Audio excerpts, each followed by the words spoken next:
Welcome to Town Talk, a brand new show brought to you by the City of Victoria. We're your hosts, Ashley and Shane. You'll hear stories of the city and of Victorians just like you who make it an awesome place to live. That's right. So listen in to stay informed and entertained. Join us for Town Talk. All right, welcome to Town Talk. My name is Shane. I'll be your host today.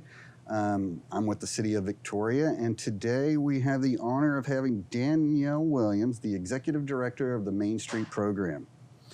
So Danielle, you want to say hi to everybody? Hello, everybody. Thanks for picking out this spot. We are down here at Moonshine Drinkery. Mm-hmm. They were gracious enough to let us use their couches and their furniture and the air conditioning to film this today. Yeah, it's a really nice place. Yeah, I like it a lot. So for people that have never heard of the Main Street Program, you want to tell us a little bit about it? Well, my focus for Main Street Program is just to really attract more people and businesses in the downtown area. And it also entails, having our Main Street Board organized and productive as far as executing some of our four-point approach with Main Street America. And that is, beautifying the downtown area, having promotional events downtown to get more people downtown, or doing like a pop-up shop or an Imagine the Possibilities tour so that people can tour some of the available leased properties so that maybe they want to invest in it and start their own business downtown. So really it's a lot of economic development involved as far as trying to get people down here and shopping local and eating local and wanting to, even maybe live down here one day. So. Oh, that'd be nice. That'd be really nice. So I know recently the city kind of came on board. I don't know if that's the right term. I mean, could you tell everybody kind of how the city fits in with Main Street Program now? Right. So last fall in 2019, the city incorporated Main Street Program. Now, Victoria Main Street Program is still its own corporation. It is a 501c3 nonprofit, and it's ran by a board. But I am the director, so I help manage the operation, essentially, for them. So, we have a lot of projects coming down the pipeline, whether that be the downtown master plan, that I'm heading up that project. Like I mentioned earlier, the Imagine Possibilities tour and those sort of things. Website, advertising, marketing, all of downtown. That's all in my job description in my wheelhouse to try to get people down here. So it also opens the door for a lot of available resources to with the city for the downtown and the Main Street Program to kind of hone in on. For example, if I need street pole banners put up, I can ask one of the other departments to install them for me. Whereas before, Main Street only had maybe 1.5 personnel, one and a part-time person. And so their resources were a little bit limited when it came to having the staff to do a lot of those things with beautifying downtown. So we can leverage a lot of those resources now being part of the city and having that partnership. Okay, that's awesome. So how long have you been in this position? Ooh, since February. Of 2020. Yeah. And I was doing 2 jobs in one. So that's right. You were the interim parks director. And then I didn't really get to fully transition until about 2 weeks ago on May 26th. So it's been about a week and a half now, almost 2 weeks that I've been full-time Main Street director. That's awesome. So tell us a little on where you started with the city and, kind of the brief journey on how you made it to Executive Director of Main Street. Okay, so I worked for the city a little over 11 years, and I started out as a recreation specialist in the Parks Department. And over the years, just kind of worked my way up to assistant director. And then Colby, the previous director, retired and gave me the interim director's position. And quite honestly, Main Street Program wasn't really on my radar. But then when Jesus and Mike Etienne came to me and kind of pitched it to me, I was like, I would really like to get a hold of downtown and help grow it. Because I see all the potential in the downtown area with the available property, the historic preservation, which is a big key, and just really trying to revive it and just make it better because it has such a such a vast potential to Such grow. a great downtown Yeah. area. Yeah. I mean, it really is. Yeah, that's awesome. So, as we slowly make our way back into normalcy, what are some of the challenges that you've kind of had to hit head on with all this? Well, a lot of it was just trying to help the businesses survive. I don't think this is something that any of the Main Street directors across the state have ever been in a position to really help out the businesses. So there was just a flood of information given us to the state or the federal government on SBA loans or this loan or that loan or grants. And so just a flood of information all of a sudden, and that's kind of what my role transitioned to really quickly, was just trying to help all the businesses decipher all that information, Sure. try to select the right way to go about getting the SBA loan or applying for this grant. And so a lot of times, even when they started having these orders come out from the state, it was like, okay, how am I going to function as a business? And a lot of times it was just kind of me putting it in layman's terms for them so that they knew how to run their business moving forward. And promoting to shop local was a big thing because small businesses have really gotten the brunt of all of this, of COVID-19. So this is true. That's kind of what my function was. The dust is kind of settled now, and they're starting to reopen back up, and there's people eating all the time now. And so now we're going to start focusing on moonshine, right? Because they weren't allowed to open until way after the retail was still able to function. And so and they still have quite a few restrictions. They do. They still have restrictions, and the same goes for Greeks 205. They have a little bit different scenario because they also sell food. But trying to get people back down here is going to be the struggle because people are still kind of hesitant to venture out, and rightly so. I mean, I think you have two sides on that. There's the ones that are a little apprehensive still, and then there's the other ones that are like, no, let me there. Let me out now. And so I'm on the other side. I like the let me out now. I'm on my way. Yeah. So that's kind of where we're at right now. I'm starting to get back to where I can focus more on Main Street, not so much COVID-related stuff, but what is our future going to look like for the downtown? So, I mean, are there any big future plans that you have for the downtown area? Oh, yeah. I've got, we will be doing our first ever downtown master plan, and that will be released here very soon. We're going to be hiring a consultant to help us wade through that process. And we will start that process in August. And so we're going to be soliciting for a lot of stakeholders, a lot of people that want to get involved with the downtown area to come and voice their opinion on what they want to see in their downtown. So we're going to be looking for people to sit on a steering committee to help with, putting out surveys or creating those town hall meetings and really trying to get all the input that we can so we can create a solid plan. And that master plan is really going to be our roadmap to carry on throughout the next 10, 15, 20 years. Oh, wow. In developing downtown. So here comes some more fun questions.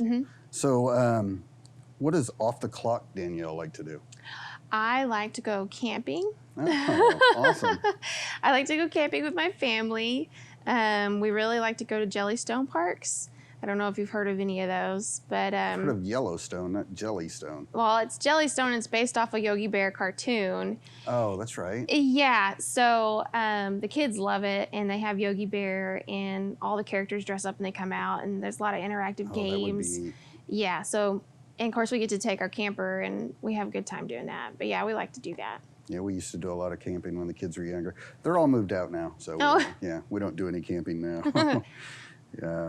So, what's a common myth about your profession that you would like to try and debunk, if there is one? Gosh, I'm so new into this role. I don't know if there is any. I mean, I like to think that I see my role as a Main Street director more than just, hey, come down to Main Street and let's have a market days or whatever. It's much more involved than that. And I want to dive more into the economic development side of things. And that's what I look forward to this master plan yielding is, is there going to be some infrastructure that we need to look at for beautifying the downtown, whether that's, I don't know, continuing on with the brick pavers and stuff, all up towards Rio Grande Street and not just starting at Goodwin and coming down? You know, are we going to expand that beautification with That'd be neat. the brick pavers and the black light poles and just giving it more of a theme? But More it's definitely historic look. yeah, and preserving the history, facade grants, helping people, you know, make their storefront more presentable. And there's a lot of that's like managing a construction project almost. So it's not just, hey, y'all come down to Moonshine. You know, it's more involved than that. So do you help after the person or business buys the building or leases the building with the beautification, or do you step back? Well, see, that's kind of neat thing about my role in being with the city. I hope that I can build a relationship with all of the businesses downtown so that when we get into that process, I can kind of be that middleman to help them see through the, you know, the building permits and the Navigate code, it. and I can get them to the right people with the city to help them with that project. And definitely I would help spearhead it at first, and I definitely would check in on them, see how it's going, and then give them any kind of help that they need along the way. Now, I know Sarah Vela Farms just moved, and it's been quite a big deal. And, Yeah. I mean, so happy for her. How's that going? I haven't had a chance to stop by since she's opened up in the new place. That place is really nice. I mean, those windows in that storefront just bring in so much beautiful natural light. And I think that place just really hones in on what she is all about and what her business is all about with the, you know, the fresh grown ingredients and things that she puts into her food. And then she has a lot of plans for that building space. And it's a beautiful place. Yeah, on the other side, she plans to have to bring back her cooking classes. So that will be something neat. It does have that little storefront on the other side of it. Yeah. Right. What used to be a little retail shop will be cooking class, and so that'll be neat activity, especially for after hours. Like if I talked to her briefly about it, you know, if there was like a date night opportunity where you and your husband could go and learn how to cook and just eat and drink and have a good time. Right. So now, I haven't lived in Victoria all that long, probably about 6 years. And I remember one of the first times my wife and I drove through downtown, I spotted that place. And I think they still had the wine bar furniture in there, but I don't think it was open at the time. Right. But the moment I drove by it, I went, oh, that would be such a great pool hall. You know, I've always wanted to open a pool hall, but never moved forward on it. But yeah, I'm so glad somebody's. I'm sure I could help you out with that. Find you a different location. Well, it'd have to be a financial help more than the location help. All right. Is there anything that you want to add? Any questions that maybe I didn't ask and you want to give answers to? Like I said, the biggest project I have coming forward is that master plan, and I look forward to all the community coming out and voicing their opinions on that. Coming from the park side, we would always hear about, you know, they want this or that, and I don't know if anybody's really necessarily thought about what they might want in a downtown. But, you know, there's a lot of charm and neat things that could come out of this master plan, especially when you think about like Bastrop's downtown or Quero's Main Street and things like that. We're talking boutique shops, we're talking more bars, more restaurants, and possibly loft apartments where you could come live down here. So I love the hardware store. Yeah. Quero. Every time you go in there, they're like, yeah. Have you heard the history? And then you have to, Yes. I'm just looking for a screwdriver, and they tell you the history. Yeah, and that's something that has been pretty fun about the job so far is I keep getting bits and pieces of those stories on each of the buildings. And we need to hone in on that. We need to showcase it. And I hope I get to do that more as well. So now is your plan to like go out and bring people in, or if people come in, do they search you out? I mean, how does that work? How does Main Street program get involved with somebody that wants to bring their business to downtown Victoria?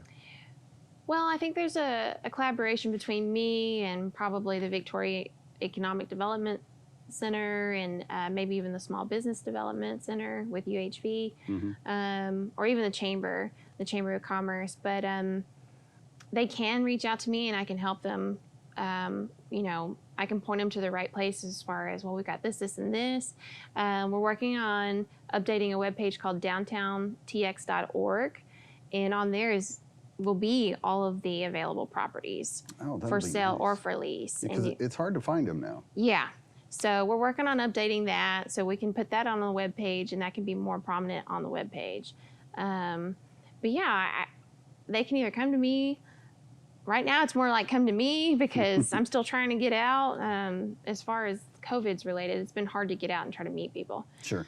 So, but so far, we've had a couple people come out to me and they've been interested in the convent because the convent is for sale. And there's a lot of talk and discussion about what that might turn into one day. Now that was built like in 1905, if I was reading that right. Yeah, Right? and I've still been waiting to go in there and tour the facility so that I can get a better handle on what it looks like and how I can help sell it. And the condition. It seems like a really neat place. Yeah.